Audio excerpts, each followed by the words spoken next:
Ce sunt stelele căzătoare? Meteorii.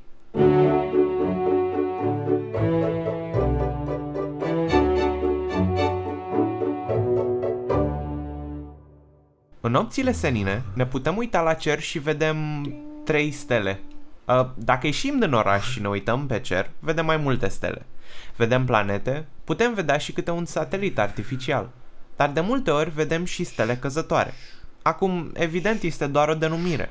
Dacă ar cădea o stea pe pământ, să zicem că n-ar fi cea mai distractivă zi. Haideți să aflăm ce vedem de fapt pe cer. Cele 8 planete din sistemul solar nu sunt singurele chestii care au orbită în jurul Soarelui. Între Marte și Jupiter se află o mulțime de milioane de obiecte, de toate dimensiunile, de la fire de nisip la pietricele, pietre, bolovani, cataroaie. Acestea nu sunt denumirile științifice, evident, dar înțelegeți ideea.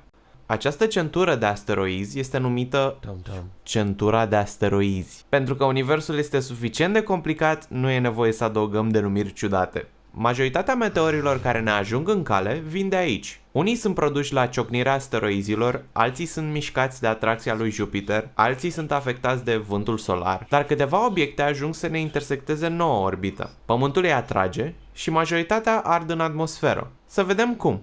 Oficial, meteorii sunt obiecte care variază de la 10-15 metri în diametru la firicele minuscule mai mici decât un fir de păr. Iar majoritatea din ce vedem noi seara sunt exact acele fire de praf minuscule sau niște pietricele foarte mici. Dar în ciuda mărimii, aceste obiecte au o energie fantastică. Când un meteor ajunge la noi, el are deja o viteză destul de mare. Adăugăm și atracția Pământului, care accelerează obiectul și mai mult. În funcție de direcție, aceste viteze pot ajunge și peste 100.000 de km pe oră. Deci meteorii trec de la niște viteze fantastice la 0. Acea energie trebuie să se ducă undeva. În mod normal, aceste pietricele alargă prin vidul din spațiu nestingherite, dar când intră în contact cu atmosfera, întâlnesc o rezistență la înaintare. Această frecare cu aerul, la acele viteze, cauzează o căldură imensă. Mai mult de atât, pe măsură ce un obiect se deplasează în atmosferă, comprimă aerul din fața lui. Aerul nu se poate da la o parte suficient de repede, așa că există o presiune imensă acumulată aici. E ca și cum ai intra într-un zid de cărămidă. Acest efect produce marea parte din căldura imensă și din lumina pe care o vedem noi.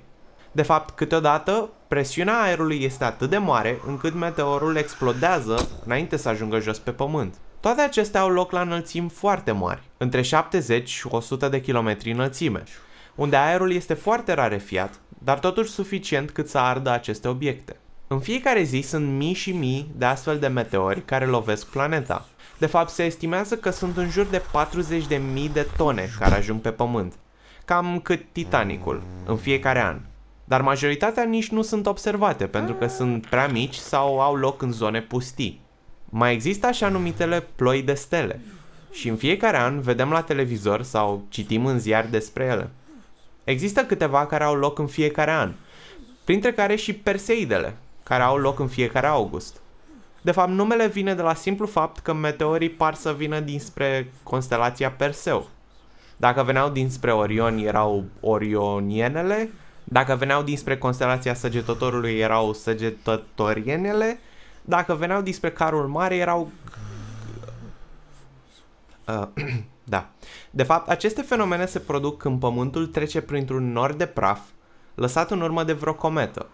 În fiecare an trecem prin acele urme și agățăm câteva mii de pietricele și particule de praf pe care noi le vedem ca stele căzătoare. Am discutat acum despre meteori, dar o altă discuție interesantă este cea despre asteroizi. De la cel care a ucis dinozaurii, la cel despre care știm că vine spre noi. Dar toate acestea într-un episod viitor.